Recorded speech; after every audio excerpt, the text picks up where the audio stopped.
Good morning. How's everybody doing? Good. If you're not doing good, don't yell that out. In a group question like that, I expect a rhetorical response. And really, it didn't. I hope you're doing good, but I was going to do what I was going to do anyway. But it just feels right to say, "How you doing?" It's kind of a Southern thing. We're going to do a Q&A today. I heard years ago, I heard Dr. Paul Young refer to it. He said it should be a Q&R and not a Q&A, question and response, instead of question and answer, because I don't know how many answers we really have.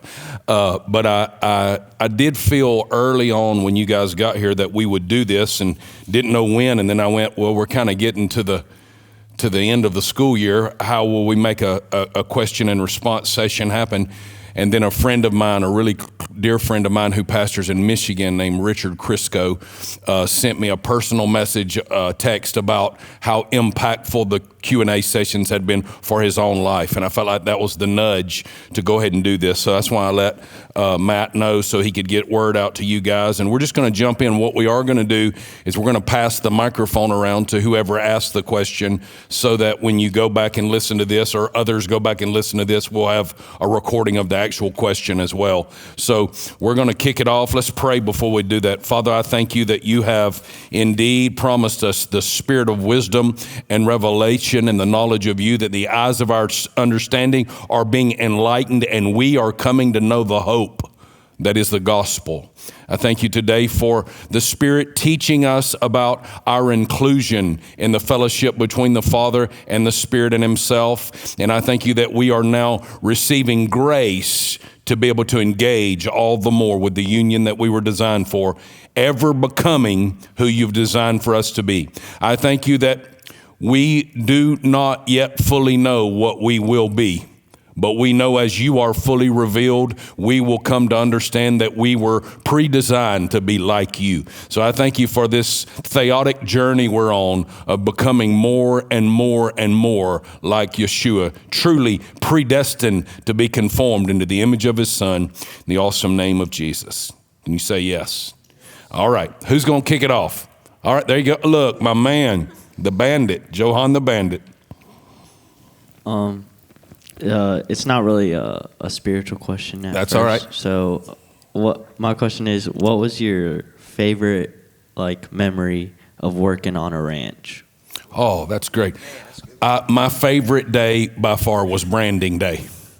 So it was the day that we would separate the calves, where you're weaning the calves off of their mothers around that season. But the first thing you're going to do is I was fortunate to work on a ranch where we still did that the old fashioned way, which wasn't use machinery to run them into a squeeze chute.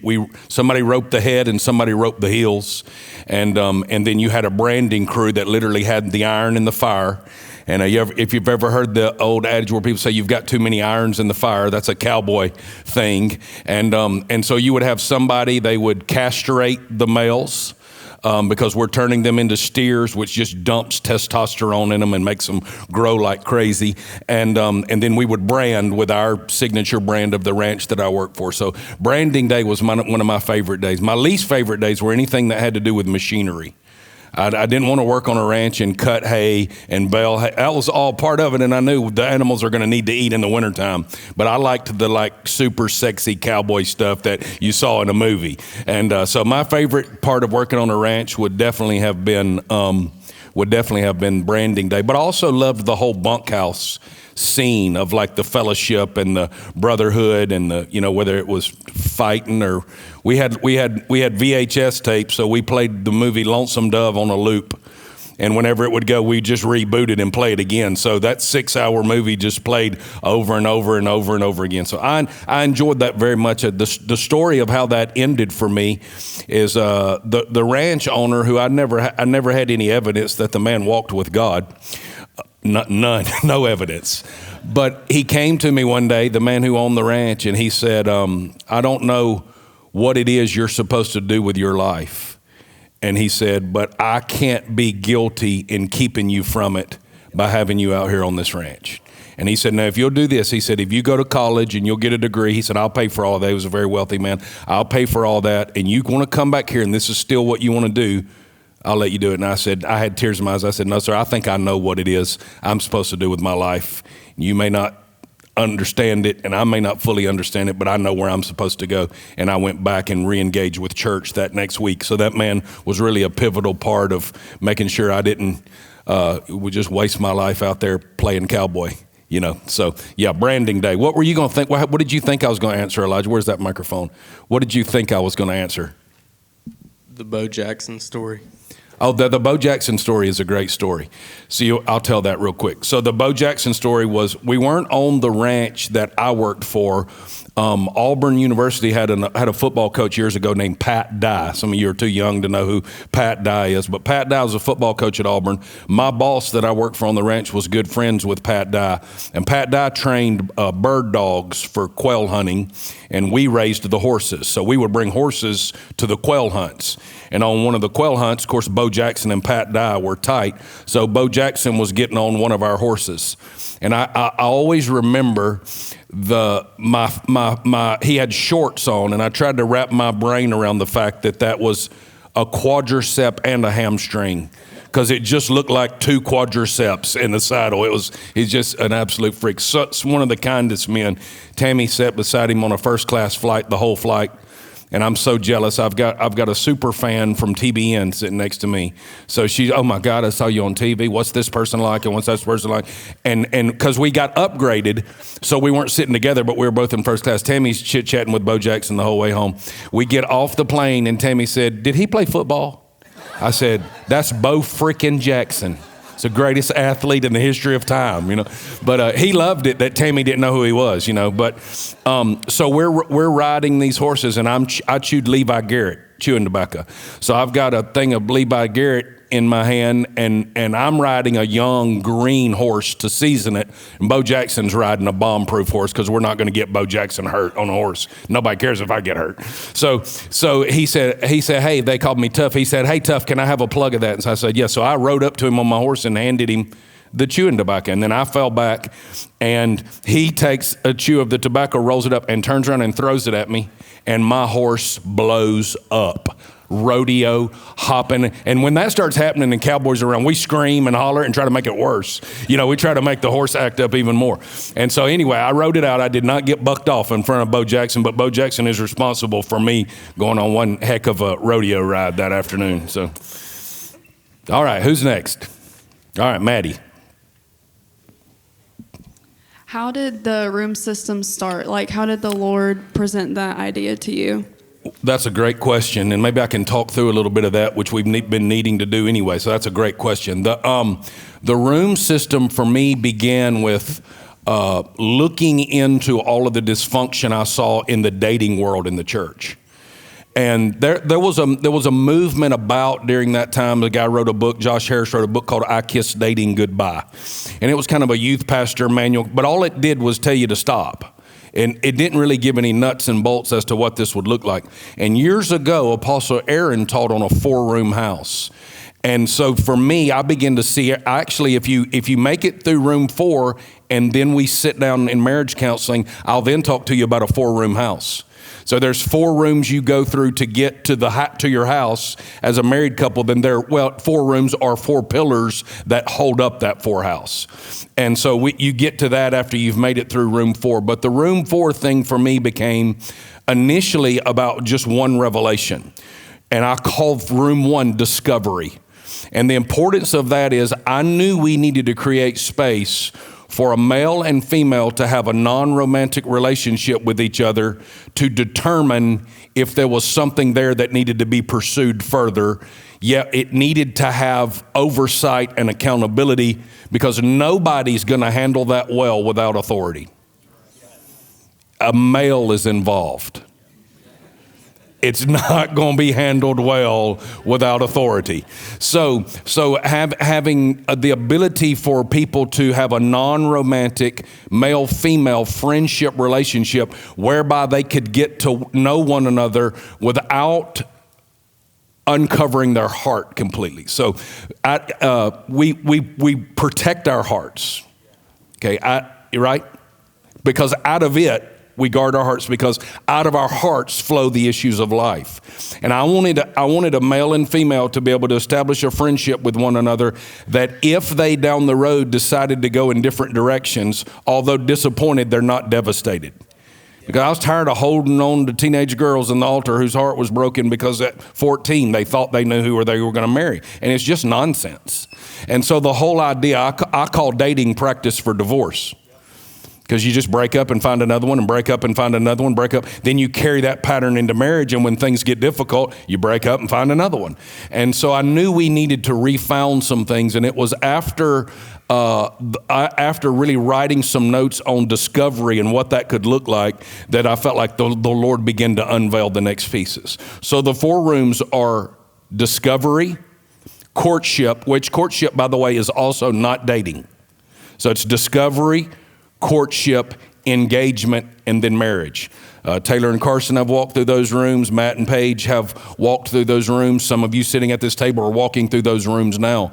I think the important thing to understand about the 4 rooms is even though it will feel restrictive, it is 100% for your protection. Because as much as you may think you've heard from God and this is the person you're going to spend the rest of your life with, nobody determines that at this stage. What we're determining at this stage is compatibility. Do we have a like vision? Are our hearts moving in the same direction? And I'm telling you, the more you can keep romance out of the equation, the more beneficial it'll be for you down the road. There's going to be a romantic element. There's no question about it. But when you start looking at somebody at 17 years of old and telling them how much you love them and that you want to spend the rest of your life with them and you can't imagine your world being without, well, you're not in that place. You're not in a place of maturity of being able to make those statements. So what the Father does is the Father goes, here's step 1. And the kingdom just works like that. The kingdom just works like, here's what you have permission and grace for.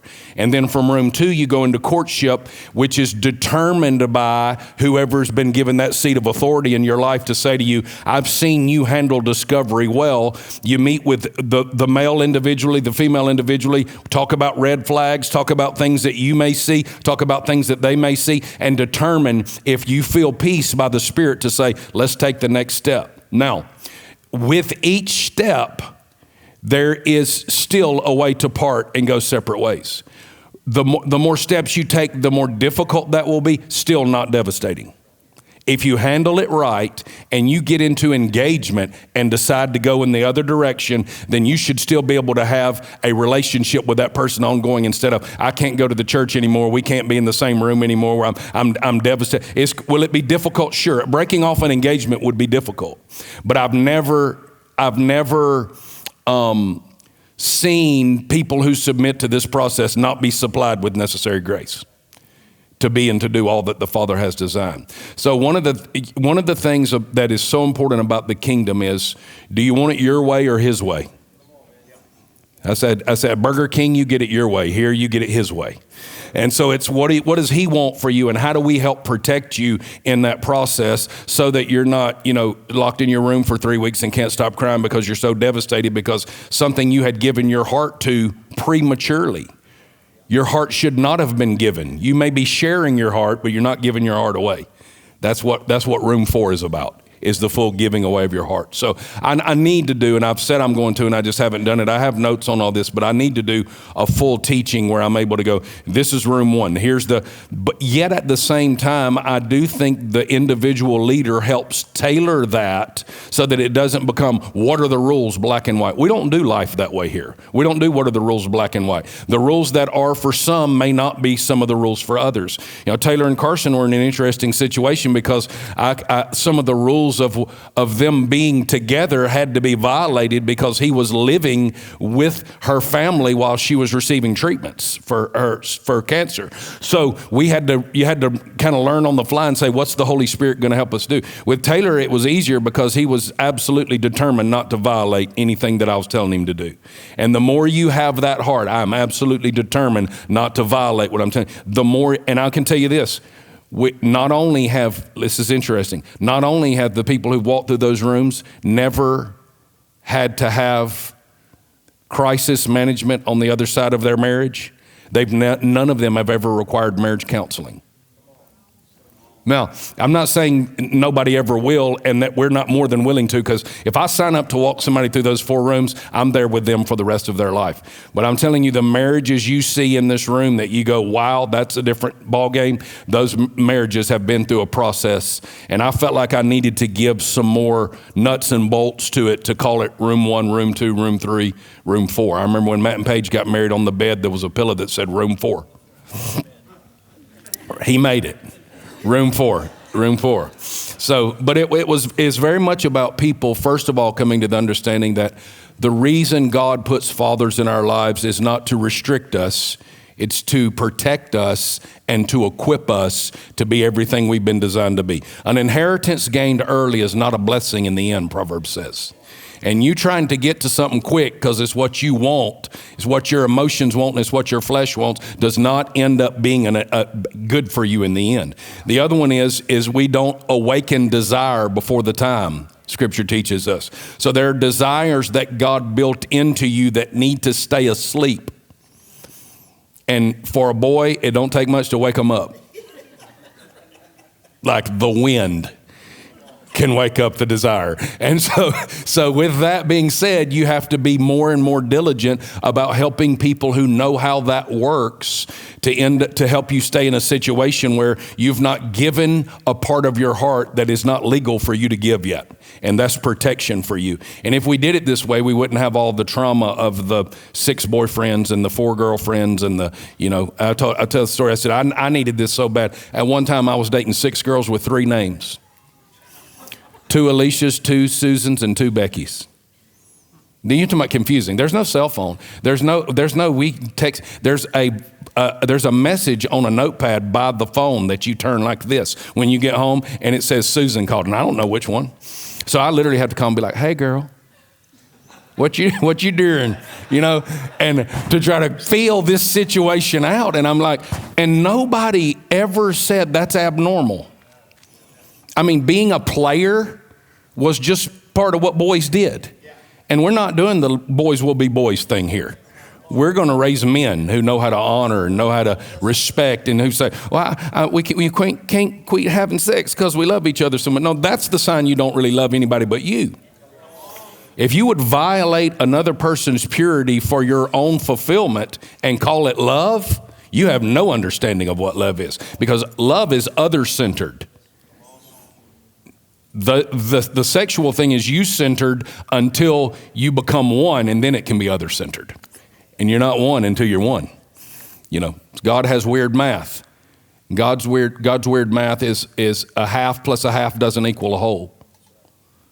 And 1 plus 1 doesn't equal 2. In math, a half and a half equals a whole, but in the kingdom, a half a person married to a half a person doesn't make a whole person. A whole person married to a whole person makes a whole person. 2 become 1 in the kingdom. And so if you're looking for something to fulfill, and you're looking for something, the whole you complete me thing, I'm not looking to marry somebody that needs me to complete them. I was looking for somebody that was complete without me, complete in him. And then you come together, and that's the beauty of the whole situation. So that's kind of the Lord just kind of gave that to me, a piece that I wasn't aiming at coming up with the teaching for this. I just knew I was called to help people walk through this. I mean, the first marriage counseling I had to do, I was single.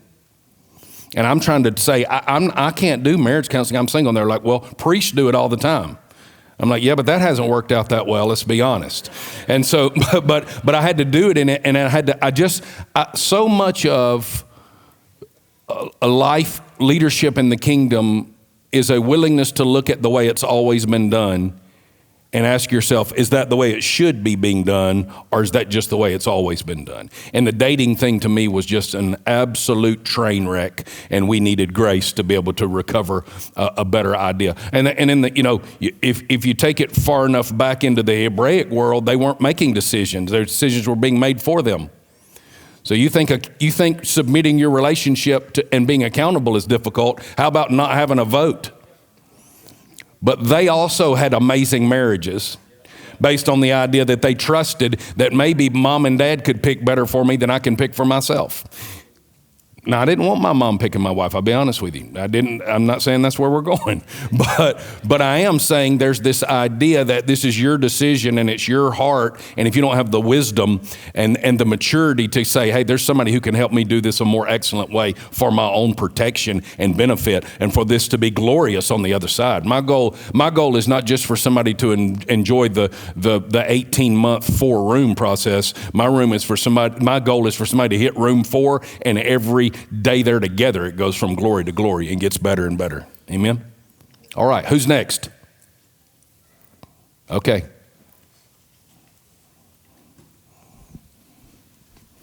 Well, Maddie asked my question, so okay. I got another one, though. I'm really surprised it's Maddie and Noah asking the questions about the 4 rooms.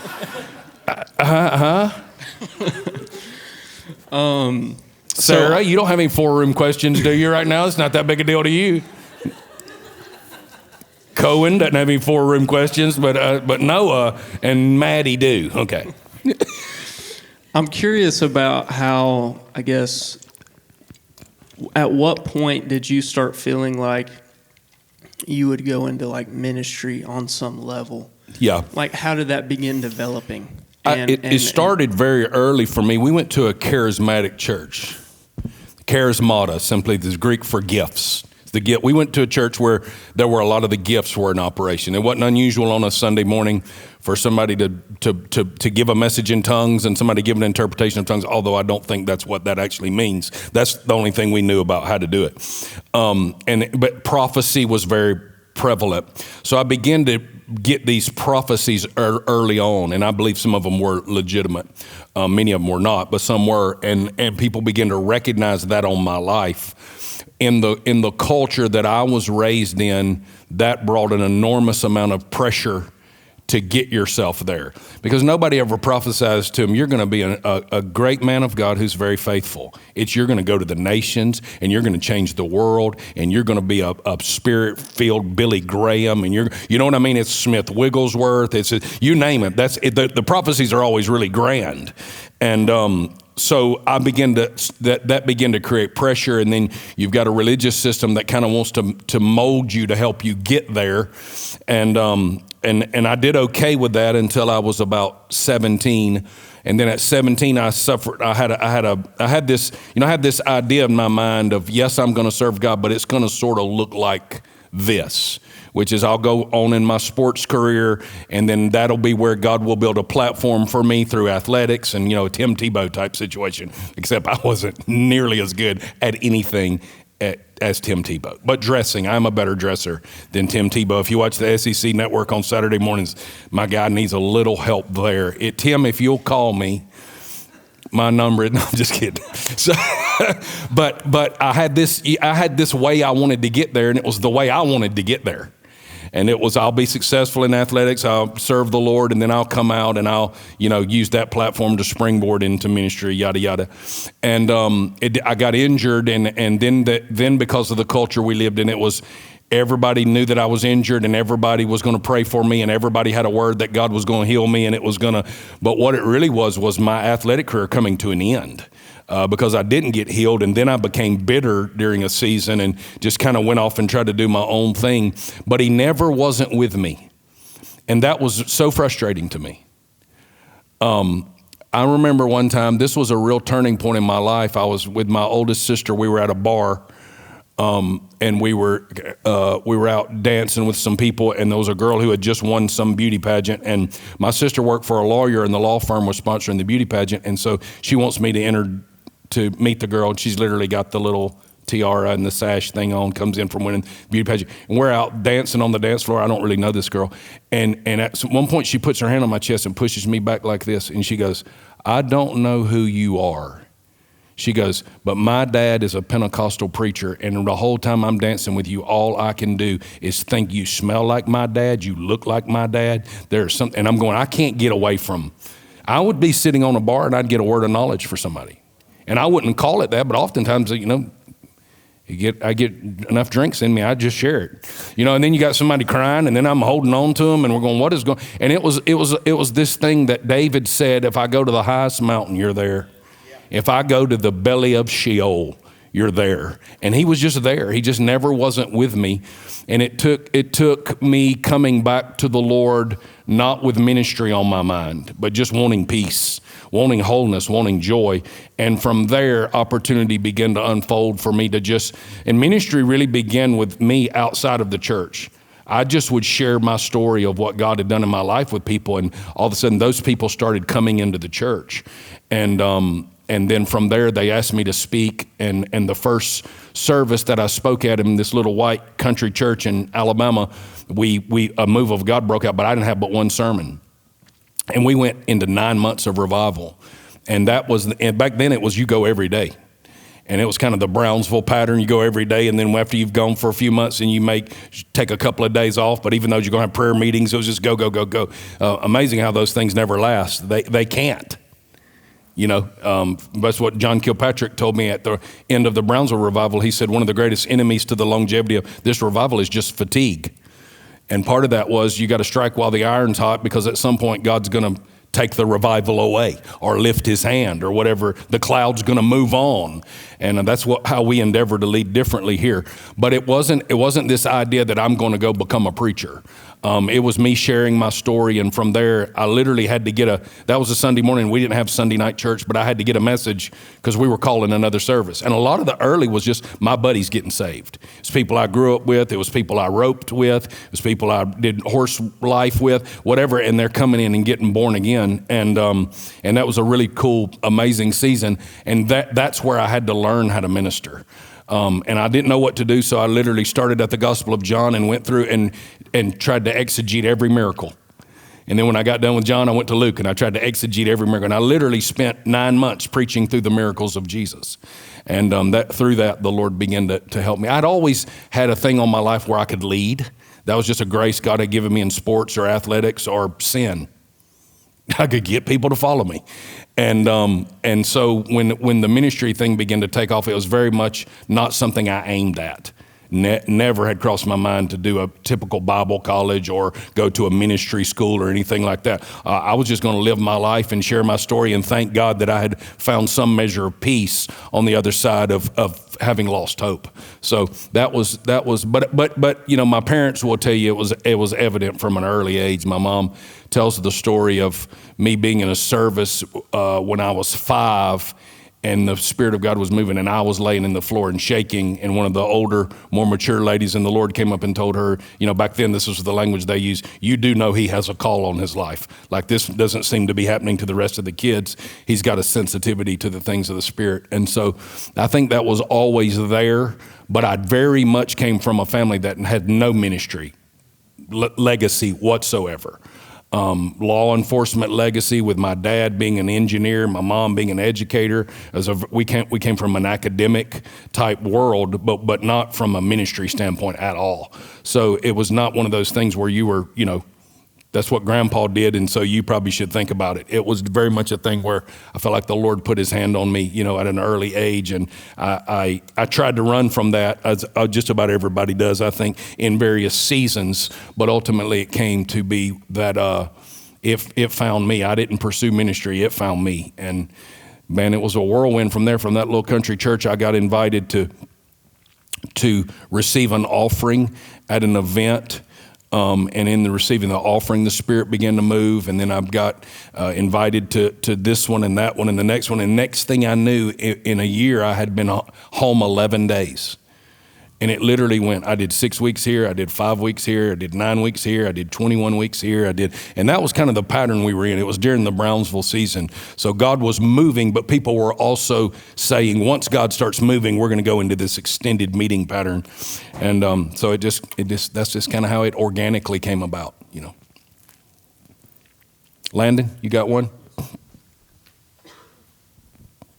What is something that you do or one of your favorite things to do that you can just feel brings like joy to Jesus and just, he delights in it? Yeah.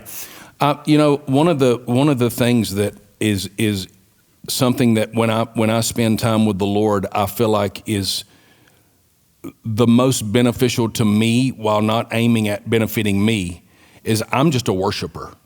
I would probably, if you let me do any one thing every day for the rest of my life, it would just be to worship. And that's interesting because I'm not a musician and I'm not a singer by any stretch, but I do love to be able to just host the presence of the Lord and to just pour adoration on the Lord. And I've learned to do that throughout the day. So it doesn't matter if I'm in the car, it doesn't matter if I'm on a walk. I'm even learning to do it at the gym, which has been a real challenge. But learning to say, how do I redeem minutes and bring them into some measure of union and fellowship? Because I know I'm never separated. I know I'm never on the outer court coming in. I know I'm face to face. So how do I continually try to make myself aware of that? And one of the ways that I do that is through just living a lifestyle of worship. I think worship is the first call of mankind. And to me, the first manifestation of worship was walking with him in the cool of the day. So I love to walk. You would be proud of me. My beach walks are absolutely one of my favorite things that I do. And I probably, if we're at the beach, if we get to the beach I get to the beach earlier than everybody else, but to get to the beach at 9 or 9:30 and we stay till 4 o'clock in the afternoon, I'll have spent probably 3 hours sometimes walking on the beach. And I just absolutely love it. I'll walk on the beach, and then I come back and I check my pulse in front of all the people who have not moved 1 inch since I've been there. And then I explain to them how fitness is my passion. And y'all seem to be okay to just sit here and read. Although Tammy works out circles around me every day in fitness. But that one day, she doesn't move and I'm checking my pulse like I'm so proud of myself, like I just ran a half marathon. I mean, I just walked, you know. But I love to walk on the beach, and then I'll immediately come back and start putting the notes in my phone of things that the Lord shows me. So that's a thing that I believe brings joy to him. I get excited to get to the beach in the morning, not just because of the sand, the ocean, the sun, but because I know my walk's coming. And I won't be there long before I take my first walk and take off. And I usually do about an hour to an hour and 15 minutes on one walk. And then I'll walk in one direction and then I'll walk in the other direction. Unless the Lovejoys are down at Cotton Bayou, then I don't walk that way because they're gonna let people know that they know me. And Jimmy's gonna have a whistle blowing it at people and inventing games from Myrtle Beach. We don't want anything that was ever at Myrtle Beach to come to the Gulf Coast. So Jimmy brings a little Myrtle Beach with him everywhere he goes, right there in the sand. So no, but I love to walk. I inevitably will run into people and different things at times, but I just have a tremendous time of fellowship walking with the Lord on the beach. So that's one of my favorite things to do. It used to be horses I used to enjoy. I don't have the time to do that right now or the help in doing it, but that used to be another time that I'd have great fellowship with the Lord. When I can get to the beach in the quiet season, which for us is before Memorial Day and after Labor Day. Actually, it's sooner than after Labor Day now because school starts back so soon. It's really like mid-August on, man, and especially if you're there in September, October, it's still warm. The water, you don't have any of the seaweed stuff. It's super clear, and I can walk sometimes, you know, without seeing another person, and that's absolutely glorious. Yeah, so. Love the beach. We are a beach family to the bone. We love the mountains too, but the one thing that we can never feel like saying no to is a family beach trip. We'll leave after church Friday night and go to the beach. So yeah, so it's exciting. Who's up? When you first met Tammy, what things about her jumped out at you?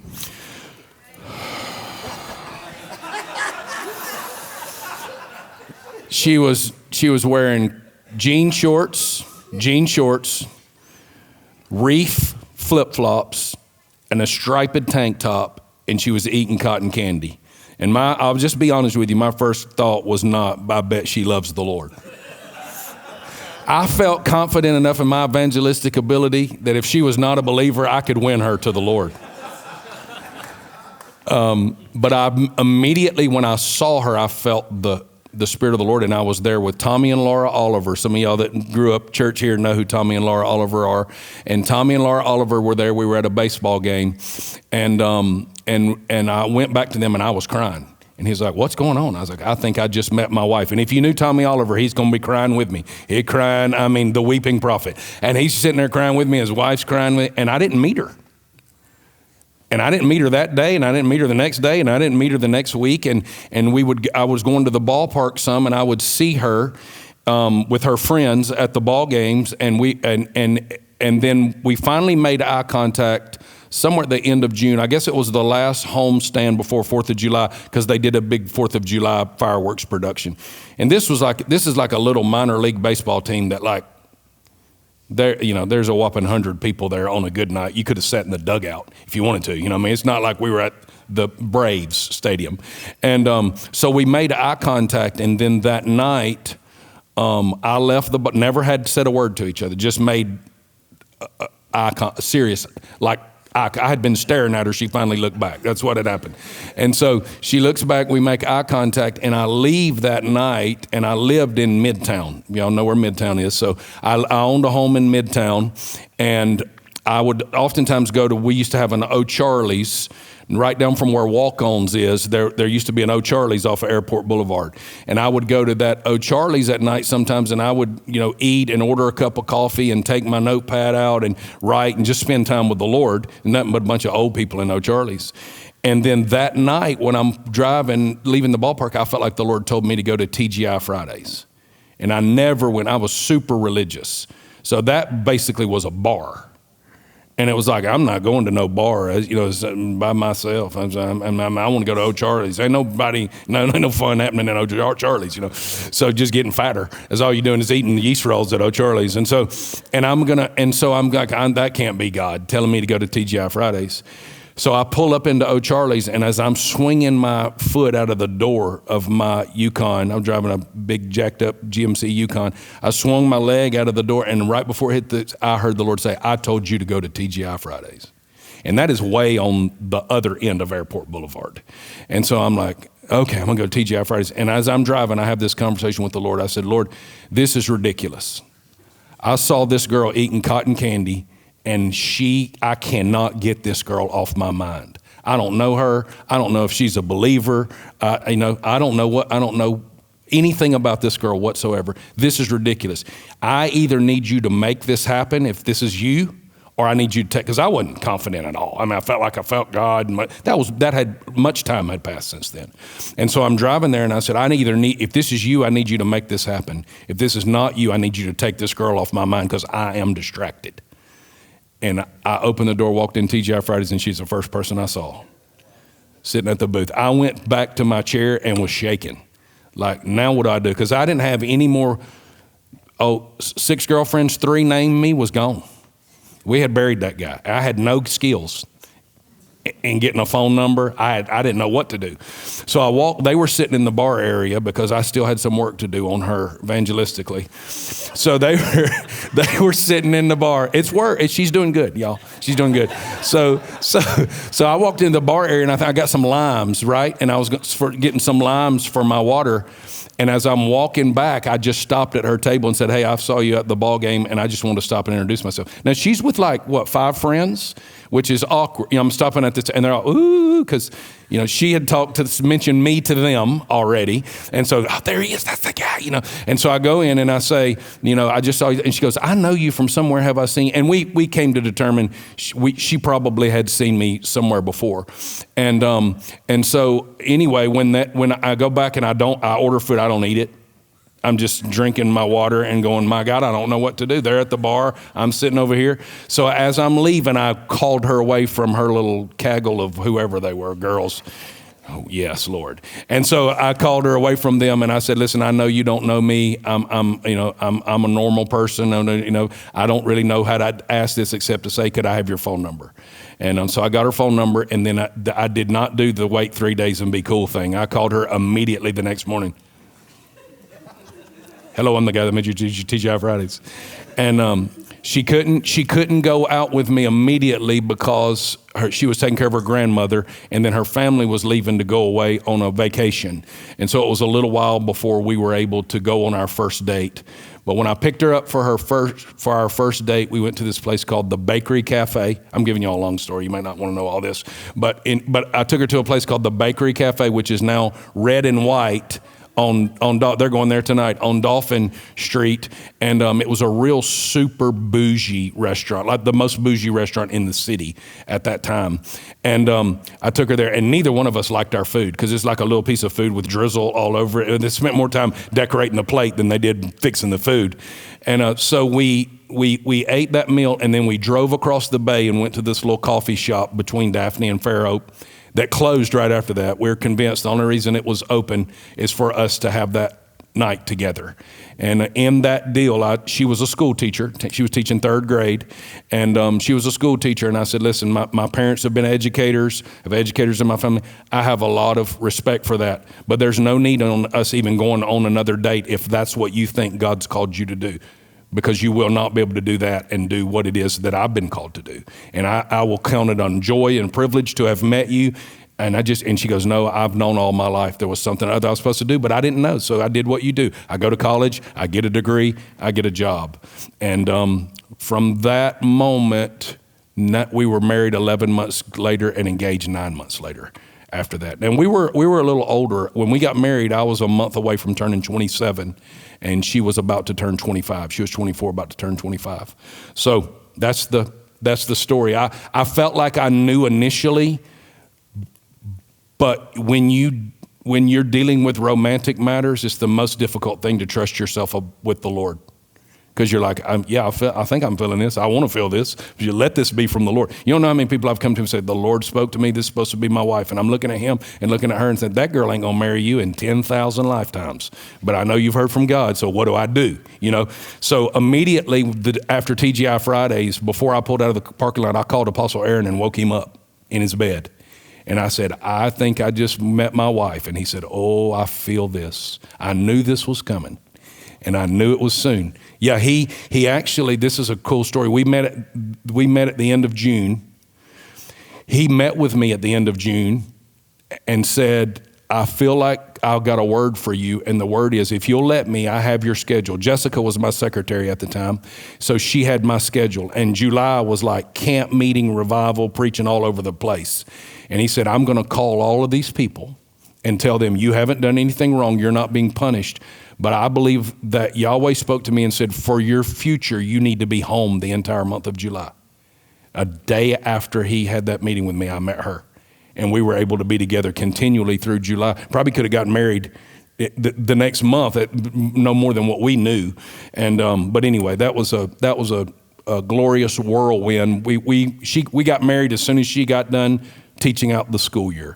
And the principal of the school came to me and she goes, I'm really happy Timmy's getting married, but I'm mad at you. I said, why? She said, she's the best school teacher I've ever had in all my years of being a principal, and now you're going to take her away. And then my buddy was marrying another one of the school teachers who was also a school teacher, and she was going to be leaving teaching as well. So I felt like I knew initially, but then it's like, how do you make that happen? And I didn't feel like I was supposed to make it happen, but he was making it happen when he said, don't go to O'Charlie's, go to TGI Fridays. And here we are. Here we are. My family never felt peace about anybody I ever dated. And then the moment I brought her home, my two older crazy sisters, probably out in the yard smoking cigarettes, knowing those two, both of them pulled me off to the side and said, no, if you want to marry her, we're good with it. And it was immediately. My family knew, her family knew, and it was an awesome thing. And started ring shopping pretty early on in the process for sure. So, who's got another one?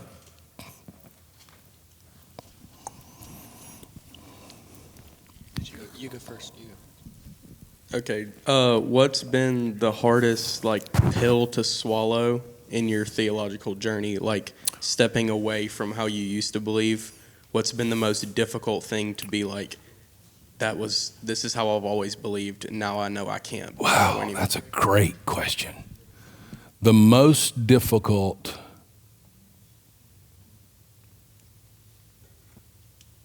man, that's a great question. But it's a hard question because it was all difficult. If I had to say, yeah, probably the thing I would say that was the most difficult for me to wrap my head around, that might still be difficult for me to wrap my head around, is that inside of union Tammy would probably agree, this is probably still the area I struggle with the most. Inside of union, there's no sacred secular divide. So this part of my life is not spiritual and godly, and this part of my life recreational. That was real difficult for me because I was very much raised in a culture where you sacrifice everything and you sanctify yourself away from everything, and you almost despise things that are enjoyable and recreational because they're going to affect you negatively spiritually. And so still I will find myself wrestling with, should I be in the sanctuary instead of walking on the beach, as an example. So there's been this process in me inside of coming to understand union and coming to be liberated from having to earn it, that I'm learning, and I'm not there, but I'm learning how to integrate my desire with worship and say, it's not that he doesn't want me to do these things, it's that he doesn't want me to do these things without him, because I'm never without him. But it was, you know what I mean? It's almost like if I'm doing something recreational, I got to feel guilty because I'm supposed to be changing the world. And when you had a lot of that heaped on you, then it comes with all this intense pressure to make that happen, versus what I'm actually on the earth to do is not change the world. What I'm actually on the earth to do is become the image of the Son. And when I begin to understand theosis, and I begin to take that journey toward theosis, I begin to understand that there were things that were going to help shape me into the image of God that had nothing to do with ministry. Because by 30, Jesus is shaped, but he hasn't been doing ministry. And I believed if I wasn't in the service of the Lord, that nothing was happening. And to begin to understand, no, it was outside of that. It was him assisting Joseph where he was being shaped and formed. It was him being faithful to honor his mother. It was him being faithful to walk in right relationship with his brothers where he was being formed. And a lot of that for him as a young Jewish boy would not have looked anything like ministry. It would have just looked like life. And so for me, I think, and I still think I deal with that at times. I've come a long way, and you've watched it being my son, where even when we would go on vacation, we go on vacation for a week. It would take 2 days for me to unwind because I'd been so living in that ministry world. I would enjoy 3 days, and then in the 2 days before we went home, I would start getting edgy again. I'd start getting agitated again because I knew I was stepping back into self-effort. I knew what I was going to have to bench press when I got home, and it just robbed me from so much in that season. So I think overall, and the more I've thought about it, even since you're asking the question while I'm talking, I'm thinking, and I very much think that's probably the hardest pill for me to swallow, would be able to say these other things that may not look spiritual, they're unto the Lord and they're unto my formation in the image of Christ. And what I've got to do is understand how to integrate, my understanding that I'm in union into everything that I'm doing. So everything becomes, whatsoever things you do as unto the Lord. And I felt like if I was doing ministry stuff, that was unto the Lord. And if I was doing this other stuff, it was unto me. And now I've learned to understand how to, eat ice cream with him. Donuts. Tammy said donuts back there. All right, who's next? I would say, for me, my biggest takeaway from this whole thing, especially from your messages that you've brought, has been the Romans 8 thing with full acceptance. Say it again, I'm sorry. The what? My biggest takeaway from this whole thing, really in my own heart, really the biggest thing that's been affecting me consistently and has stayed in my heart, has been the Romans 8 message with the full acceptance and everything like that. And that's the big thing. And I believe that in union, for the past 2 months, we've began to see a pattern from our speakers and leaders that have been teaching in us. They've been they know it's their last one. They'll be the one thing I want you to take away is this from what I've been speaking. And I just wanted to ask you, what would be what's that for you, for us? That you are loved with the same nature and measure of love that the Father has for his beloved Son, Yeshua. You sit on that thought, and you'll start to believe it incrementally. You'll believe it quicker than we did because you don't have to undo near as many years of believing that you're not pleasing to the Father. But the idea that that the Father loves you with the same nature and measure of love he has for the never sinned Son. Never one time did he sin. He's the only one that can legally say what the older brother was trying to pretend, which is never at any time did I ever transgress you. And so that inside of all of our transgressions, past, present, and future, he's never not loved you the way he loves his beloved son, Yeshua. And from that, I would say probably, which one comes first, the chicken or the egg? I'm not sure. But this idea that this is the message we heard him speak in the beginning that is still ringing in our ears. God is pure light, and you will never find even a trace of darkness in him. I think those two thoughts are really melded and married together in a unique way to be able to say he doesn't have dark thoughts towards me because there's no darkness in him. He doesn't have the ability to formulate some of the thoughts I believe he used to think about me. And now coming to understand that he's pure light, and in him there's no trace of darkness whatsoever, and this is the lens through which he sees me. And the measure to which that empowers holiness in a way that nothing else possibly can is astounding. The measure to which that makes you say, then what I want to be is I want to be the best version of what you have seen about me all along. I'm repenting, which means I'm coming out of agreement with everything I thought about me, and I'm coming into agreement with everything you say is true about me. And you love me with the same nature and measure of love you have for your beloved son, Yeshua. And you go, man, I just never have believed that. I still don't. But man, I think I'm closer to believing that because of the way I now respond to struggle.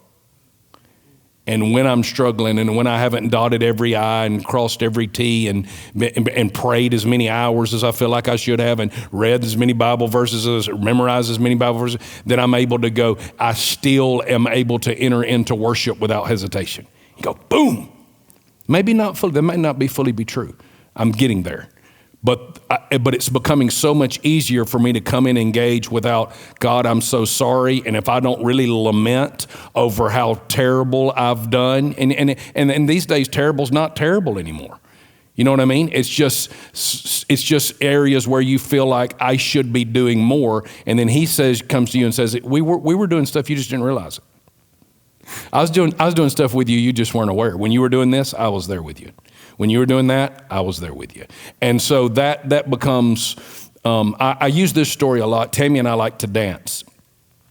And we put on a decent little show at the Cody Johnson concert the other night, just out in the aisleway.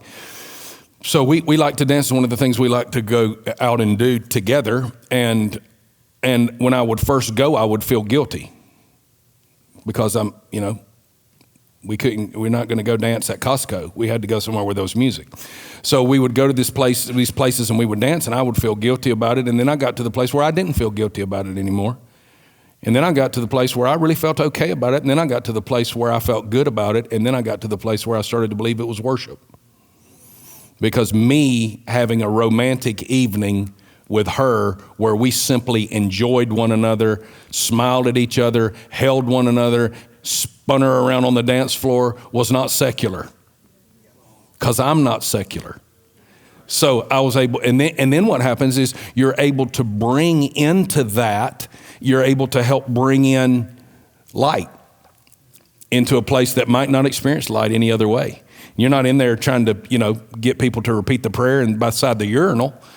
You're just in there loving on your wife in a way that people come to you and say, y'all are so sweet. How long have you been married? And so I've been married for 24 years. And you still want to dance with each other like that after 24 years? More so than we did after 24 months, more so than we did after 24 days. And so it's a really unique situation. We were at the Auburn Rodeo, and for some reason this lady was lost, and she's like, I'm following you. And I said, okay. And it's packed. And I'm weaving my way through there. And I get to Tammy, and she's not thinking I'm going to another woman. She's thinking she's following me wherever I'm going. And so she gets there, and she's confused because she's like, you brought me to your wife?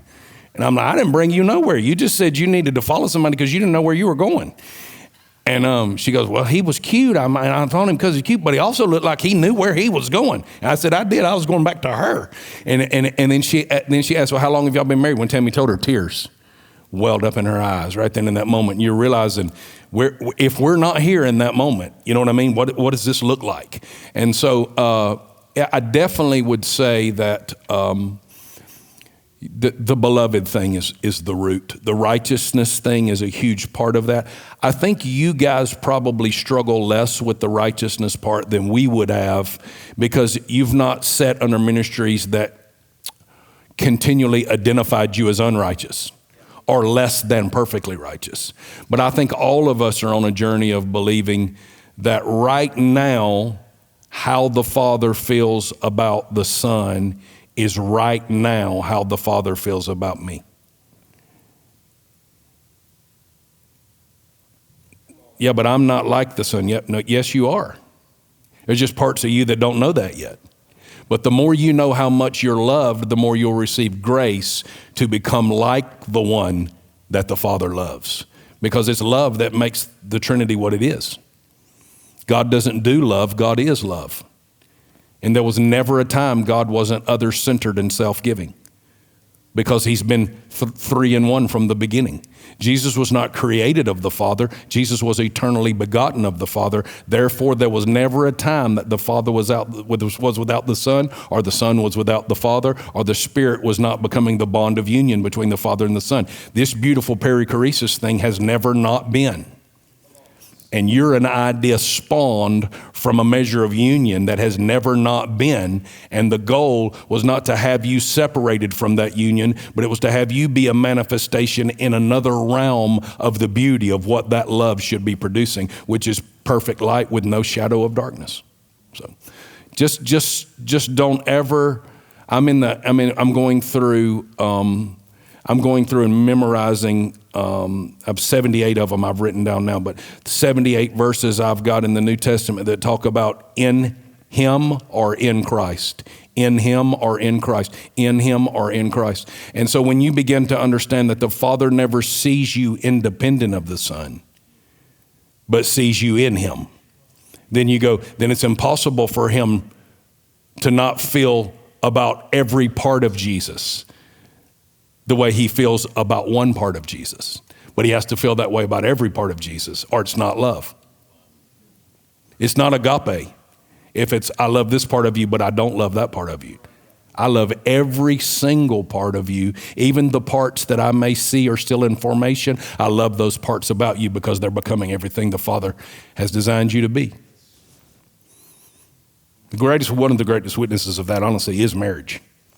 Is to live in this marriage place of being able to go, I'm fascinated by every single thing. It doesn't mean that I don't think there are areas God's maturing. Of course there are. But I'm even fascinated with that part because it's been yielded to the beauty of perfect love.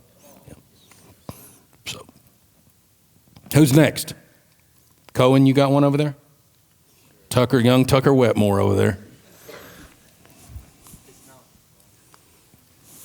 Not necessarily a spiritual question, but how did you get started ranching and cowboying? I grew up my dad is very much not an outdoorsman. He grew up in a family where there was a hunting accident where one of his cousins accidentally fell and shot one of the other in a bird hunting accident. So his mother was scared to death of anything related to that. So my dad loves to fish. He does love to fish, but he never was a hunter. I don't know. I've never seen him kill an animal. I know he bird hunted and stuff some when he was younger, but and so definitely not. My dad would live with no animals around him and be as happy as Tammy is when there's no animals around her. My mom's got dogs and wants to have that. My dad, he's just not into that. But I grew up around some men in our church that were big deer hunters, and they took me deer hunting for the first time when had just turned 12, and they took me deer hunting for the first time, and we used to have what we called doe days in Alabama, which doesn't mean you can kill a doe whenever you want. We didn't have tags for anything. It just meant this Saturday you can kill a doe, and so they needed to kill some does off of a place where they hunted, and so I killed a doe, and then I killed a cull buck that morning. That afternoon was a 5-point on one side and then just a dagger coming off the other side, and I was hooked. Like I tasted something that I said, this is what I'm about right here. And then later in high school, there was a guy that was a cowboy He was a rancher, and two of his boys went to school with me. They were a little younger than me, and we started going to his house, and that was the first time I ever started seriously riding horses. And so he was always training roping horses. So I would get on those horses, and we'd just ride them on the side of the highway, ride them down the road, ride them through the woods, wherever, and really fell in love with that. And then from there, those boys were both starting to rope. And so I started to rope some, started to bulldog some, and kind of got in that rodeo world a little bit. From there, is where I met the guy who owned the ranch that eventually hired me, that allowed me to go out and start doing that. And then phase one of it was not roping and branding cattle; it was building fence. As Isaiah knows, is hell job. Barbed wire fence building is no fun. The first month I worked there, Hurricane Opal came through and knocked hundreds of oak trees onto our fence. So we had cattle literally all over town. We were in the little town square where this ranch was, and we were literally roping and sorting steers, trying to figure out whose cows belonged to who. And that was pretty cool. And then I realized we had to rebuild all the fence.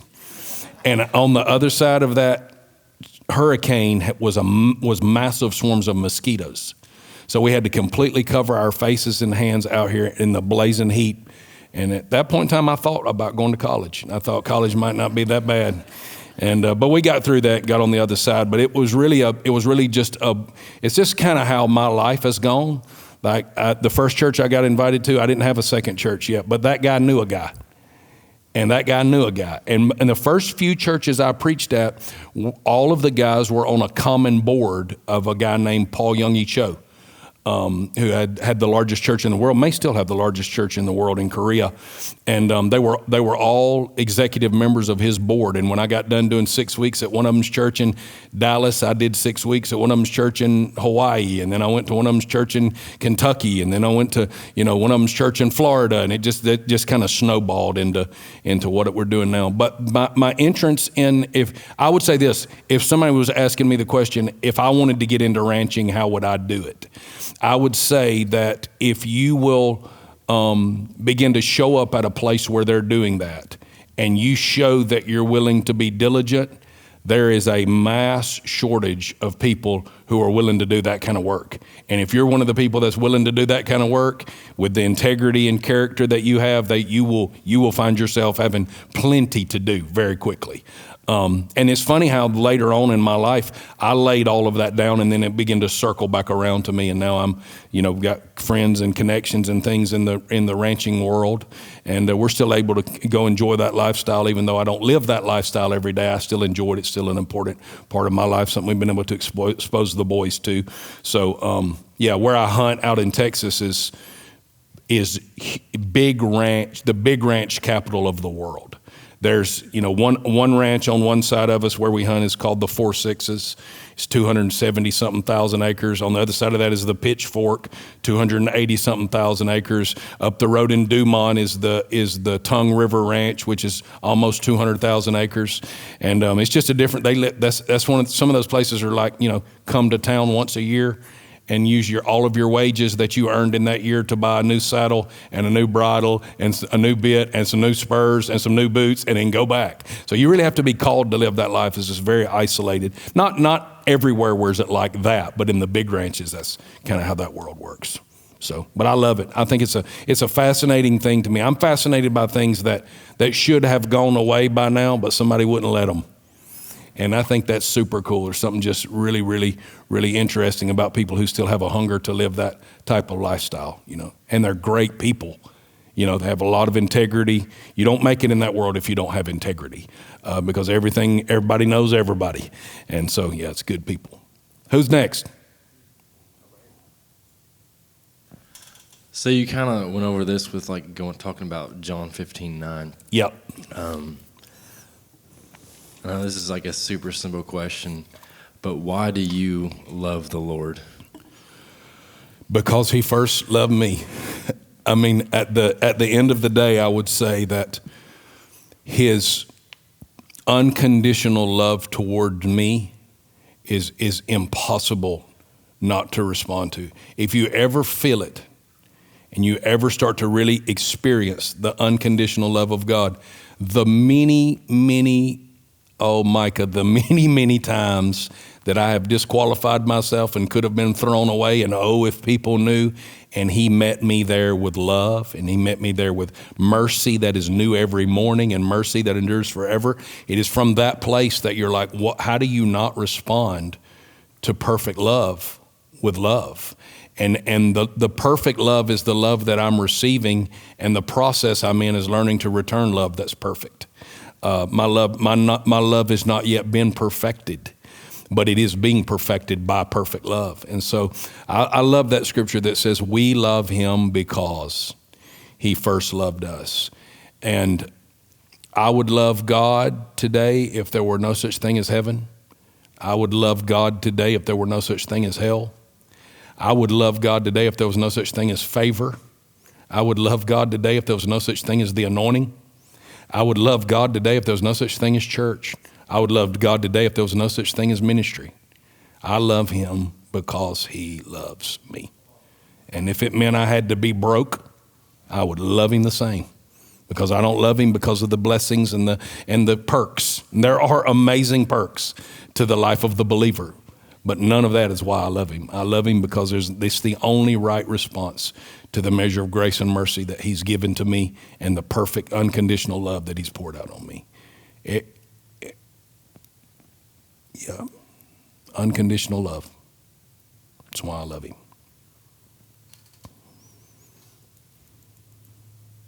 Leave it to Micah to ask the heavy question that just turns the whole room somber. So love it. That's his DNA. Who's next? All right. On the back row. Finally, somebody on the back row. I thought Sydney would at least try to give me a question by now. Okay, I might have one. So with how you just like love the Lord and embedding us and us getting flooded with this beloved identity and et cetera, what's it's not super spiritual, but what's your like take or opinion on Christian or / faith believer athletes, pro or not? Oh, I think it's awesome. I think it's an awesome thing if there's been a specific grace upon an individual. What I've learned about the professional athletes that I'm around is the level to which they are elite at what they do is scary. And so when I look at those guys taking the specific gift that they've been given and saying, I want this to be unto the Lord, I want to use this as an avenue, to let my light shine. I don't see that any different than if that person had been gifted to go into real estate or that person had been gifted to become a professor. You're gifted to do what you're gifted to do. And so what I don't like about it is that it becomes very cliche. And it becomes, I just want to thank the Lord, for helping me win this Super Bowl right here. But the whole idea that you would be able to, like JK, like my friend JK that plays for the Chargers. JK is now, I think, the first ever active player that is also the chaplain of the NFL team he plays for, because he so lived the life of Jesus that when Coach Harbaugh got there from Michigan, he had heard the report of this guy. And so he says, I need you to help me find the next chaplain. So JK calls me and says, hey, I need you to pray with me. Do you have anybody that you recommend? I said, yeah. And it was kind of one of these, we don't know if they do that thing or not, but by the time he got to Coach Harbaugh said, that's the answer I wanted. I wanted you to be the guy. And so now he's the guy leading this group of men into beloved identity.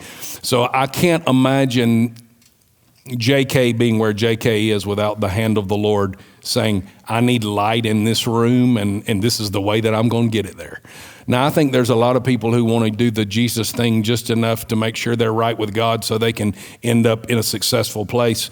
You're always going to have that. That's alive in ministry as well as it's alive in athletics. But I think for that unique handful, I had a good friend that played in the NBA for many, many years who never wavered, who was a man of God from the time he got up to the time he laid his head on his bed, loved his wife, loved his family, and he was able to have a massive impact on a lot of people. So I think it's just like with Christians in any other entertainment industry. If it's not a put on and it's for real, man, you can have some tremendous impact by being light in a world that's pretty dark. So the ones that I've been able to know,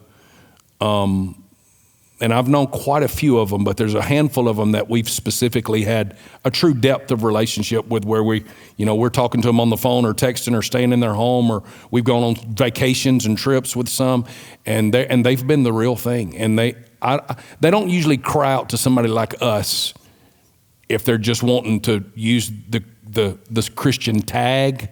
They'll go find somebody more famous to get connected to go, oh, he's a part of their church. I mean, you don't get any of that from our small ministry. But they have sought us out because of our marriage and because of our kids and because of, the message that we've carried. And it's been a wonderful, wonderful, wonderful thing to be a part of. So I pray there's more of it. I pray there's more of them that get in that world and are just able to say, hey, if I'm wherever he called me to shine, I'm going to shine. I don't like the idea that their light is more important than the person who's teaching second grade. It's not. That's not how the kingdom works. But wherever you've been gifted and graced to be, light it up while you're there. And that's what I try to say to those guys. Light it up while you're there. Who's next? It's 12:20 already. Some time is rolling by. Okay. I might have the words for it. I don't know. But I think this is more of a question of wisdom in our abiding time from a father's heart. I know you've spoken a lot of the years that you've kept in secret with the Lord, of beloved identity, when to release it. Mm-hmm. What does it look like in our time with the Lord to yield that, let that fully come through with our union? Yeah. But have that self-control and wisdom on when to release the revelation that He's given. That's a great question. And what I always did, Sydney, when I was walking through that in my own life, is try to take this one verse that marked my heart. And this, frankly, was an area I saw church leaders doing something poorly, and I wanted to be able to do it better. They were so desperate to give the latest, greatest word that whatever God said to them 30 seconds ago, they're going to say it. And they didn't have the ability to say, Paul said, I chose to know nothing among you except Jesus Christ and Him crucified. That wasn't all Paul knew. Paul, double doctorate, studied under Gamaliel, Hebrew among Hebrews, as brilliant as maybe any man we've experienced yet. And yet he said, I made a decision that this is what you needed to hear. And on another occasion, he's telling them, I had purpose to bring you meat, but when I got there, I discerned you weren't ready for meat. And I made a shift on the fly and decided that I would give you milk. Because I'm not trying to give you what I know. I'm trying to give you what He wants you to have. But the pivotal verse for me, Sydney, has been, I do nothing I haven't seen the Father do. And I'm to try to envision the level of restraint Yeshua must have walked in. I mean, the first idea brought to him, he doesn't even want to do that. Turn that water into wine. Or she didn't tell him turn water into wine. She says they've run out of wine. And he's going, I don't want this to be my time. And if I do this, Mom, nothing changes for you. But if I do this, everything changes for me. He knew once that snowball began to roll down the hill, there was no going back. But I also recognize that he walks into a pool called Bethesda. The Bible says it's full of the halt, blind, withered, and waiting. And Scripture says He healed one man. And how many sick people did He walk past on the way out? Now, there are other occasions they brought to Him everyone who was sick and He healed them all. But not in that occasion. Not on that occasion. On that occasion, He finds one out of that crowd who's not even crying out to Him and brings a breakthrough for him. That had to be because that's what He had seen the Father do. And the way He did ministry was out of obedience, not impulse. Not out of gifting, not out of the anointing. The Bible said, the Father loveth the Son and hath given unto Him the Spirit that is without measure. He could have done anything He wanted to do, anytime He wanted to do it. But the reason He could be trusted with that power is because He wasn't waking up in the morning trying to see what's going to grow a ministry. He was waking up in the morning saying, how do I be faithfully obedient to the Father? And I do nothing. And one of the most difficult things that you'll ever be called to do is nothing. Doing nothing is harder than anything I've been asked to do. Now think about that for a second. Doing nothing is more difficult than anything it is I've been asked to do, because I am wired to complete a task. But when he's not talking to me about a task, and he's just talking to me about union, and he's just talking to me about fellowship, and he's just talking to me about integrated desires, and he's just talking to me about wanting to spend time with me, not because that's going to produce more fire on the other side. The aim is never the fire in my eyes. That fire in my eyes is the witness that I've had a right aim. And the aim is his face. I don't wake up in the morning and think, what do I need to do for the Homestead or Damon Thompson Ministries? But I wake up every morning and think I get the privilege again today to get more entwined. That what we talked about last week, where we talked about being braided together, haplus.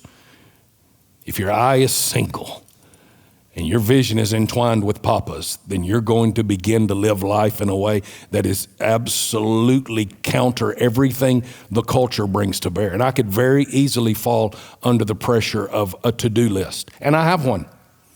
And I'm behind on it all the time because I have one real to-do list.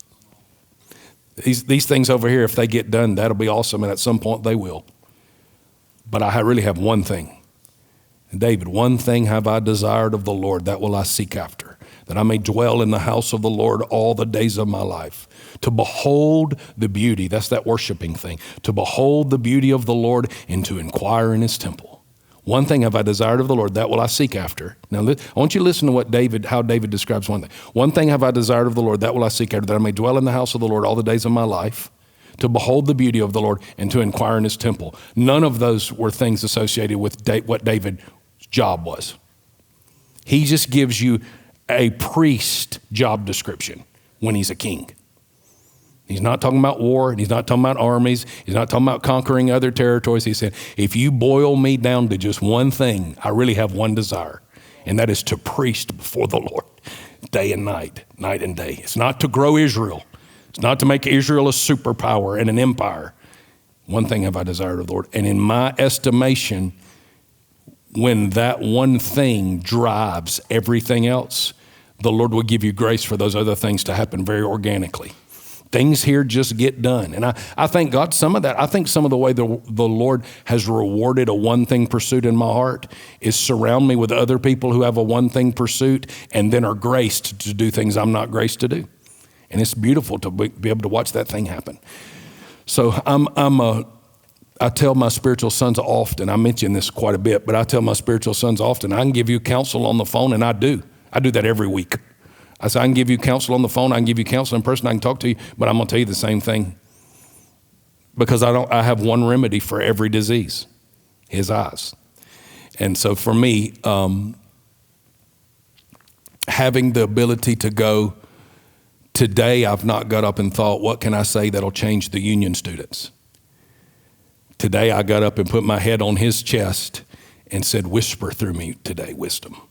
And I do that. I lay down at some point. It's become a trend for me over the years, but I lay down in my office or in the floor here some on Fridays, and I just say, put me on like a hand in a glove. This, whatever you want to say to the people today, and help me not to say what you don't want to say. And then inevitably I say what he doesn't want to say. I got to get up and apologize for it.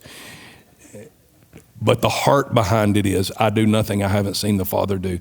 And we don't by nature do nothing well. Unless you're lazy, which you're not ever going to get any traction from in that anyway. Just lazy people don't ever get any traction. And I don't understand how you could have the fire of the Spirit on the inside of you and not want to hit the day wide open. This thing doesn't make you want to lay around. He's in you saying, I want you to learn more about the Father and the Son and the relationship you've been included in than you can imagine. He fires off that heart for fellowship in us. Man, he does that. He does that. Fires off that heart for fellowship in us. And from there, I believe you're able to step back and go, what fuels fellowship, not what will preach well. You know, I'm telling people that people have been telling me, need to write a book, need to write a book, need to write a book, need to write a book. I say, I got 1,000 books. I got go look at the stack of yellow legal pads in there. I got 1,000 books. At no point in time have I gone before the Father and the Father said, write this book. I did it when I got sick.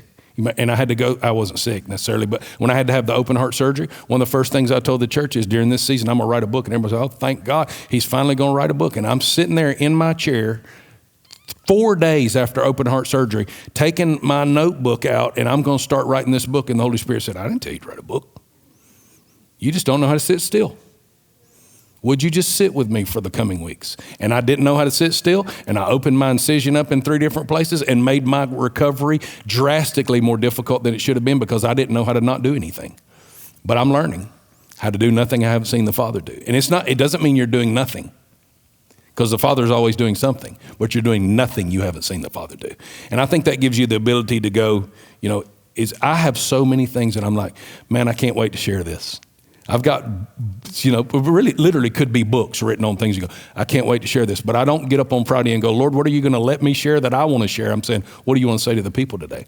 And sometimes what he wants to say to the people is go put your hands on that little girl's back, during a worship service, and then all of a sudden the volcano begins to erupt all over the room. So he knows what he's doing. And the key for me is to be able to say, I really want to represent him well. And in order to represent him well, I've got to spend the time in fellowship with him to be able to go. When they're all, he's prophesying about Judas's betrayal, and they're all sitting around the table. If you look at the real translation of that, what happens is Peter whispers to John, you ask him who it's going to be, because he'll tell you. Because John was right here. And never did it cross John's mind that he would be the one to betray him. So John wasn't asking the way Peter was asking. Peter was hoping it wasn't going to be him. And then he says not to all of them, but he says to John, the one who dips the bread, he's the betrayer. John was the one who knew. So it's from that place where he had insight that other people didn't have, because he had given himself to a position the rest of them had not given themselves to. From there, I believe you know what you're supposed to do next and what you're not supposed to do next. For me, a lot of it is the Father saying, not yet. Yeah, I put that in you, and that's good, but not yet. And then when it comes out, it's at the right time. I can't imagine the measure of restraint Yeshua had to display when you're 28 and people you love die, and you can raise them from the dead, but the Father hasn't told you to do that yet. It's such a high measure of commitment to doing what pleased his Father. So, who's next? Johan again. No, the Bears are not going to win the Super Bowl. The Browns are. I know we don't like glorify buildings, I guess, per se, or like say they have an anointing, but what do you think was so special about the little white building in the woods? In South Carolina? Yes, sir. I had 2 little white buildings. That's why I asked. My first church was a little white building similar to that. I just think I think that little white building was the uniqueness of the people that gathered there, and the uniqueness of their heart to rearrange their worlds to be able to come into that space. Also, in being in a lot of buildings, thousands of buildings preached in over the years, the smaller ones always feel different. The smaller the building, the more intimate it feels. It's probably not more powerful than another place. It just feels that way. Everybody's right on top of everybody, and there's the energy and the feeling in the room. So yeah, I think that place was unique. It was also a place, I think, where we were pioneering this message, was part of it. Also, it was a place, I think, where we were taking the first steps into this worship expression that we're in now, that there really were a group of people that are gathering to just minister to the Lord. I'll watch people now who have strong gifts and anointings and stuff on their life, and they still seem to be the most comfortable singing about the Lord rather than singing unto him. And we sang unto the Lord there. We just really went after it. And you had a very, very, very pure leadership team there, which was awesome. I mean, just incredible. Matt and myself and Johnson and Linden were the real core driving leadership there. And just nobody had an agenda. We would get together in staff meetings and we'd just cry for several hours because the only agenda we had is to be more faithful to him. Everybody kind of knew their role. Nobody was trying to be a big deal. And I think all of that played into some of the grace we experienced there and the Lord was just kind of hammering out a template, a model of what I believe was to come, and I've only, since we moved away, I've only been back in that building one time. I went back in there. I could still feel just the sense of the Lord having been there. And places build history with the Lord. They really do. If we understood quantum physics, we would know that, we're breathing Christological air right now. I heard a man say science will one day be able to go to where the Sermon on the Mount took place and open those rocks up, and those rocks will have embedded within them the frequency of the message they heard that we call the Sermon on the Mount. So it matters. Spatial places matter. There were places that were especially in the life of Abraham, especially in the life of Moses, and same with Isaac and Jacob. You found these monumental places. This is where they built an altar unto the Lord. And maybe the best answer to that is it became an altar unto the Lord where we met with him and fellowshiped with him, And it's funny, I appreciate those days, but not from a real nostalgic standpoint. I appreciate those days because they got me to these days. And that's been a big thing for me, is to be able to go, I don't feel like I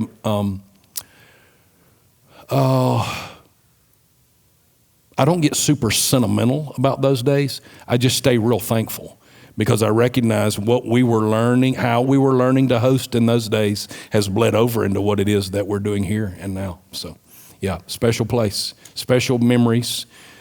I probably am more nostalgic about the home we lived in as a family than even, you would probably be that way too, than the church that we went to, because you got to watch your boys grow up on that yard, playing in that yard, So, who's next? You want to do a couple more? Up, Sarah. Chicken milking son of a gun back there, I tell you what. She can milk a chicken, y'all don't even know. Anybody can milk a cow. You got to be quick to milk a chicken. What's your most, I guess, intense but impactful dream? If it's like daydream or in sleep, and then how do you process and steward your dreams? That's great. I will say to you that. This will be a controversial statement, but I believe it's funny because I've been on this thought process because I have now vastly more daydreams than night dreams. I think that's because as you mature, you need your subconscious to be leading less in order for you to be able to see. And so what happens, the reason why we are able to have these dreams at night a lot of times is because we've shut our minds down. And what I call it an upper consciousness and a lower consciousness. Your upper consciousness generally drives what you're doing. Your lower consciousness drives who you are. And what you really think about you is far below the surface of your mind. And so as a man thinks in his heart, so is he. So as you're in that place where you're growing, a lot of times when your upper consciousness is shut down and your lower consciousness is driving things, your mind is not at work, you'll be able to have a dream. But Yeshua never had one. You ever think about this? You ever thought about this? Mary did. Mary has an encounter that's with a dream. Paul has dreams later on. Peter has dreams later on. But there's no story of Yeshua ever being led by the Father in a dream. Because I don't believe there was something in him that had to shut anything down in order to watch the movie. And that has and I don't feel like I got that revelation and then it changed the way I was dreaming. I felt like I needed that revelation to help me understand I would not have called myself a seer in another season. I would have called myself a dreamer. Now there's been a shift, and less than I would identify as a dreamer, I would say I'm a seer. And there was a season where I would not have said I was a seer, but I could hear the voice of God. And then there comes this season where I can both hear and see, and you're like, what's going on? And I felt like the Lord came to me because I asked him that question about dreams and daydreams and night dreams and why are and then I got people in my life and they're making decisions based upon those dreams in the night. And you can have two dreams that are contrary to the dream. But man, when you're in an encounter with him and you are cognizant of what's going on and he shows you what's supposed to happen, it's a wild deal. I would say that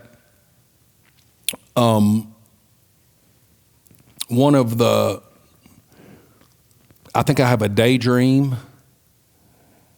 and then I think I have a night dream that were just incredible marking moments for me. Matter of fact, I probably have one of them on here.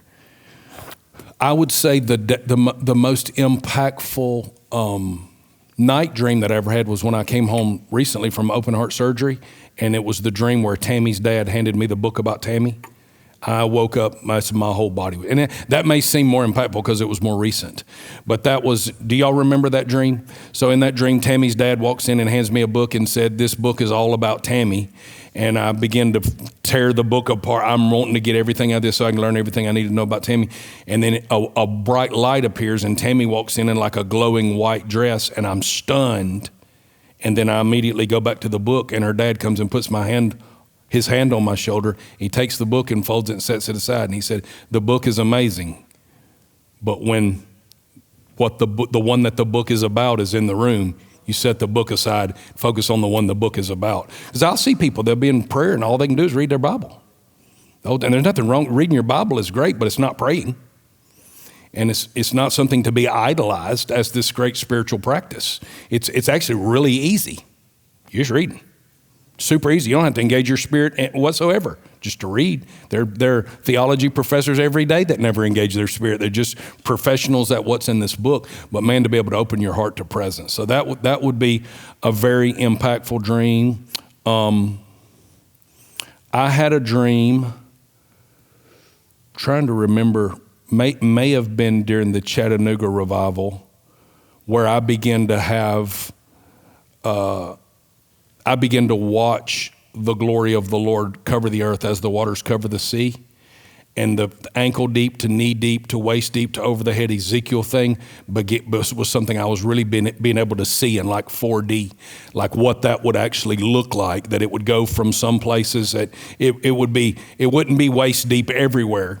It would be ankle deep at some places because it was waist deep in other places. And I really felt like the Lord from there began to show me out of that dream that it would be, and that was more of a thing I was seeing in the daytime, but it was the Lord showing me that what we were going to begin to see was going to begin incrementally and organically in certain places, and then the measure would begin to increase over an extended period of season of time. And it was there that the Lord gave me what I called the 400-year vision. If you've ever heard me talk about that, where the Lord allowed me to see 400 years into the future. Well, that made some people mad because they had to believe Jesus wasn't coming back in the next 400 years. I'm like, no, he's not. He's not. But it will be so amazing before he comes back that we will not be living in this place where it feels like all hell's breaking loose and we need Jesus to come fix it. Jesus doesn't come fix it. Jesus comes finishes it. He's equipping you and I to fix it. And he's going to come finish it. 1 Corinthians 15, when he deals with the last enemy, death. So I have a ton of value for dreams. I would say to you in your life, don't get frustrated when you're in a season that he's not speaking to you just that way or as frequently as he did that way, because he's trying to get you into a place where you can do what we were talking about a moment ago, which is I see nothing I haven't seen the Father do. And I feel like Yeshua was so dialed in there. Am I missing it? Can anybody think of a time Jesus had a dream? I can't think of a time Jesus had a dream. Maybe if I'm missing something, I'm missing it. But I really, as I go back through the Rolodex of the Gospels, I don't find a time where the Lord led Jesus through a dream. And Paul's having to be led by dreams because Paul's still wanting to do things the Paul way. I want to go over here. I can't just show up to you, Paul, and say, go to Macedonia, because that doesn't make any sense to you. But I can to Yeshua. You can find him going to the region of Tyre and Sidon, setting one demoniac free. You see this big loop in the map, and then he comes right back down into the region of Canaan, and you're going, what was that? What's that big loop all about? I do nothing I haven't seen the Father do. But by liberating that one man, he was able to set an apostolic voice in place for 10 cities, the region of Decapolis. So you can look there and say, he really went up there to set that one man free. Yeah, because he knew that man had the key to those 10 other cities. And the reason he had the key is not because he'd been doing well. The reason he had the key is because he'd not been doing well, and his story was going to be too undeniable for people not to know that God was with him. So, want to do one more? Who's next? Noah, do you have another one? Noah, let's go, Noah. So during COVID, there was it was just live streamed, for quite a while. And I remember, watching those, engaging with the live streams, and it was almost uncomfortable to watch. Yeah. Because of what Holy Spirit was doing in your heart. Yeah. And I just was curious, if you had to put language around what he was doing in your heart during specifically kind of that season. Yeah. How would you explain that? I think during that it was the Lord saying to me much of what Sydney was talking about a minute ago, which is time. It's time to begin to say this, and it's time to say this. And I don't know whether I needed to not be looking at people's faces while I was saying it, or they needed to not be in the room filled with other people while I was saying it, but it was unappointed time where some things I started to carry in my heart in 2009. Probably, if I'm honest, I had flirted with a lot of this. I never bought into, even though I preached it and taught it because it was all we knew, I never bought into the penal substitutionary theory of the atonement thing. It did not work for me inside of love. And for God to be love and to have to pour his wrath out on his son just didn't work for me. That wasn't the redemptive love I had experienced. And it wasn't the redemptive love that I saw even a pattern of the way that God had worked with Israel throughout their history. So I feel like COVID unexpectedly, because I was preparing to share those things publicly before COVID. And we had been in that thing for almost 8 years there in South Carolina, and it was blowing and going. And I knew that it was time to begin to share some of this. And I knew it was going to come with a great price. I knew it was going to be very difficult for people to hear that. But the path had been cleared. The crooked path had been made straight, high place low, low place high. So when I began to minister that, it was people. Many people have said what you said. Johnson would even describe it that way because he was in the room, and he'd say it's literally uncomfortable to watch because of the measure of emotion that but I knew I could not edit the number religion had done on me. I knew I couldn't soften the blow of how tormented. What was the phrase you used? Religious trauma. That he'd been through religious trauma. Religion had traumatized us. And we have a similar background, similar raising. And so for me in that season, it was, I could not edit the trauma, I think is a good way to say it, that I had literally been tied to the whipping post. I never had a father that abused me, but boy, religion had, and religious leaders had, and dogmatic religious leaders had done that. And then I recognized one part of the emotion was I had turned and done that to other people. And that was devastating to me. It took me a long time to get over the shame of misrepresenting the heart of the Father. But he showed me, first of all, that he still used what I did during that season. And ultimately it brought people to him, and then he changed their mind about who he is. What my job to change their mind about what they thought about him. He was going to do that, and I got them to him. I would have done it so differently, and I would have, like for some of those messages to be burned at the stake. But at the same time, I was sincere, and I was doing the best I knew to do with what I had been given. And what the Father has always asked for me is not perfect doctrine, but sincerity. And that's one thing I've had is I've not done this with ulterior motives. Not in almost 30 years. My motive has been, you rescued me, and I want to be a part of the rescuing mission for somebody else.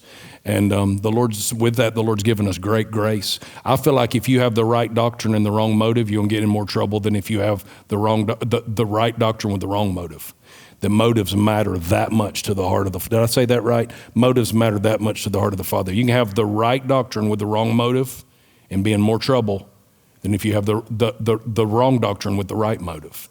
And so one of the things that we've endeavored to do is keep our motives right. And I feel like we've always done that. We've always handled money right.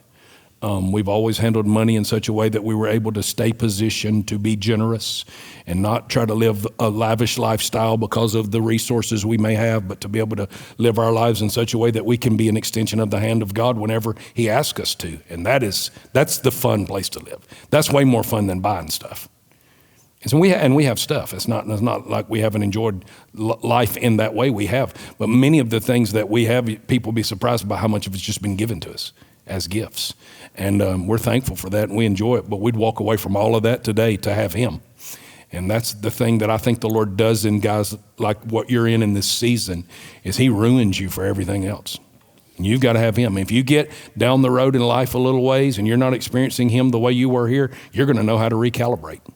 You're going to know how to get back, because you're going to know you don't have to earn your way back and strive your way back and fast your way back. You'll just know you can turn to him, and he's sitting there the whole time going, been waiting on you.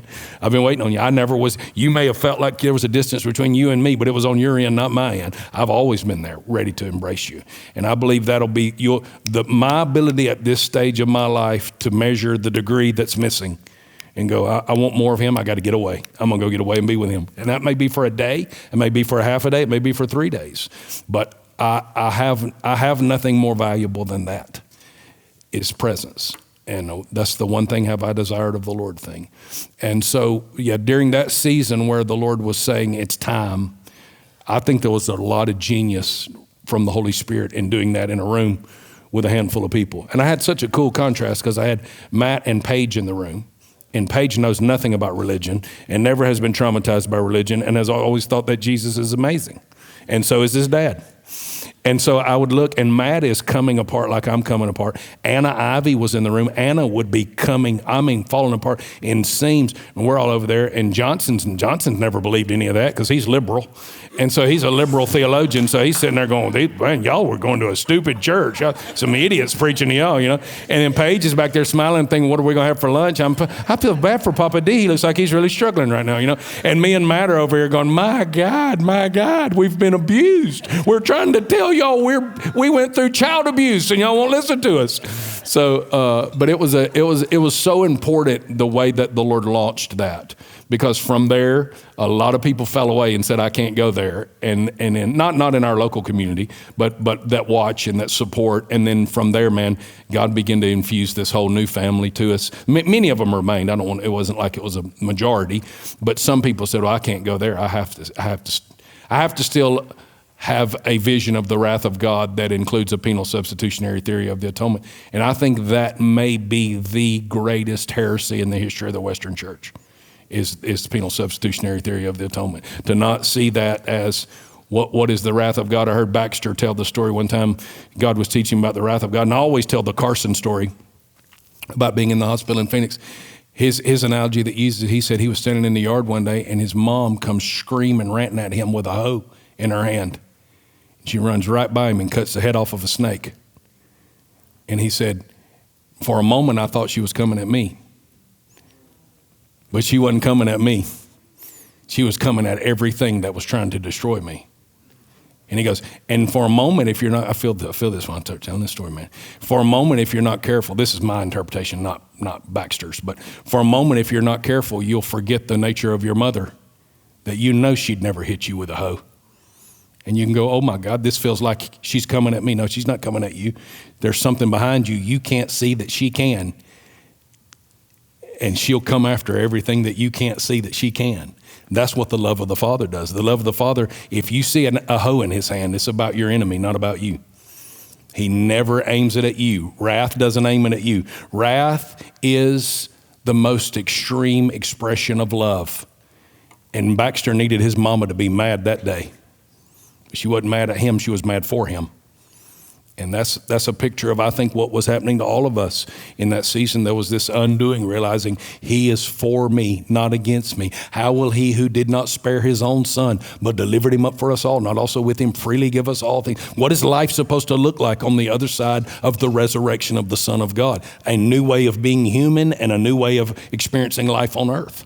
That's what Maximus the Confessor called it. Christianity is a new way of being human.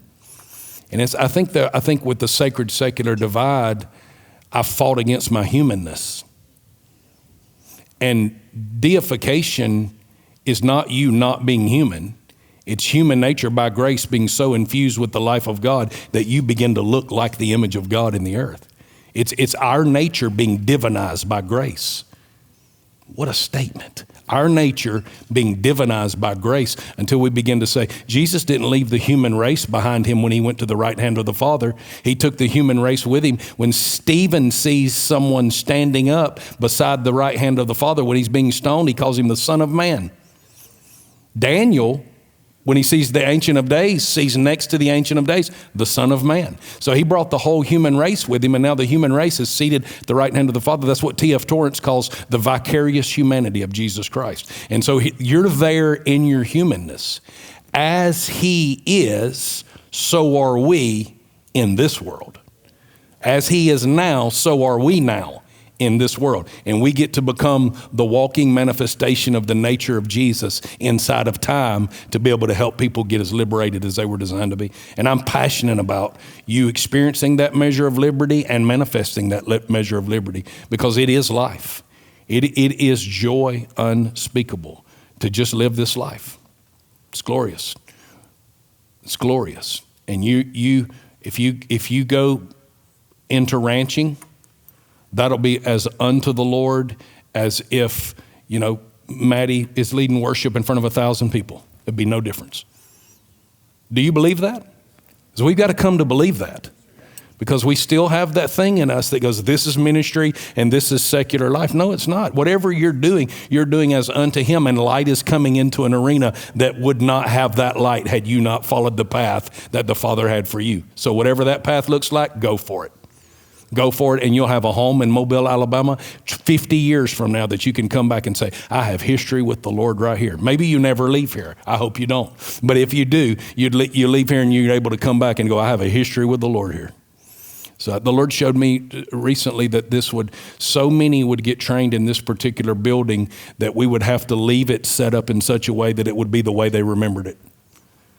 Because they would come back and go, we're leading a movement in New Zealand, but it all started right there. And I want to bring a contingency of people from New Zealand to tell them right there is where this all started in my heart. And it's big to be able to have like this, for this to become one day like a prayer chapel where people can just come in and remember. Whew. There's authority in your memories. There's not just presence in the memory, there's authority there. Because you're able to say, I'm authorized to do what I'm doing today because of what happened right there. It's big, big, big, big.